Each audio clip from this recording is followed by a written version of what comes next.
ঠিক করে বল কর মা। নে লেওড়া বল করে দিচ্ছি।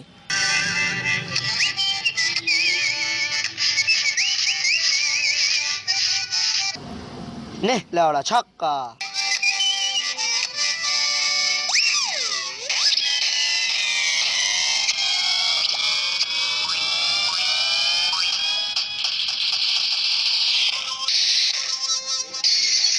গাল্ডু, এই খান কি চলে গাল্ডু শোন।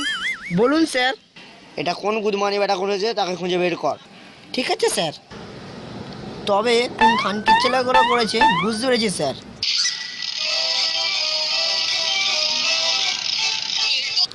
খানকির ছেলেটা আমাদেরকে ফ্যাঁসাতে ফেলতে পারে, ও আমাদেরকে সন্দেহ করেছে, এটা আমি স্যারের কাছে বলতে শুনেছি। আমরাই ওকে খানকির ছেলের মজা দেখাবো গুদমানি বেটাকে।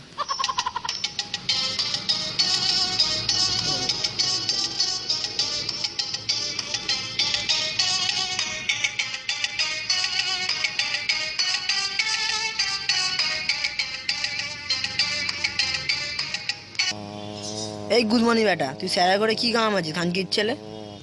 ওই দেখ খানকির ছেলে স্যারের টেবিলে দম্বা বলতা গুদমানির বেটা। তুই খাটকির ছেলে কেন সরে যা, আমি আর গুদ ভেঙে দিচ্ছি খাটকির ছেলে গুদমানি।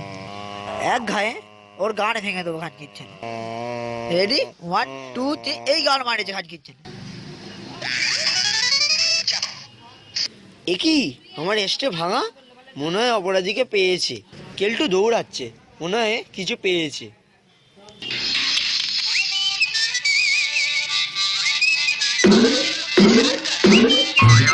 স্যারের হুকুম আছে এরকম করলে ভক্কম খেলাতে।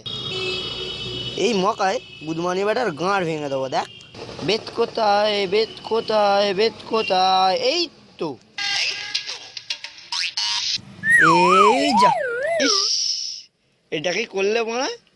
এটা ছিল স্যারের হ্যান্ডেল মারার পাত্র। গাঁড় মেরে দিল তো, দিল মারা জিনিসটার মারাটা বাজছে। গাঁড় মাইরেছে মা।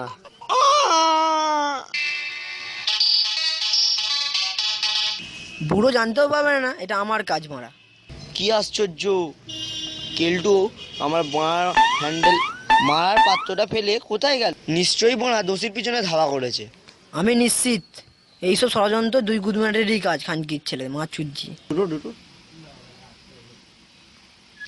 আরে মারা, রাস্তার মধ্যে কি আর ভাঙা জুই ফেলেছে?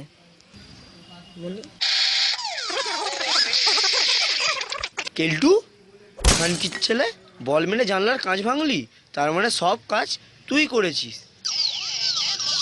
স্যার না না স্যার, হ্যাঁ হ্যাঁ হ্যাঁ। পালাচ্ছিস কথা খানকির ছেলে? দাঁড়া দাঁড়া একবার, তোর মায়ের গুদমারি। দুটো কাঁচ, একটা অ্যাস্ট্রে, একটা হ্যান্ডেল মারার পাত্রের দাম দিবি, তারপর খানকির ছেলে দাঁড়া, তোর গাঁড় ফাটাচ্ছি, দেখ তুই।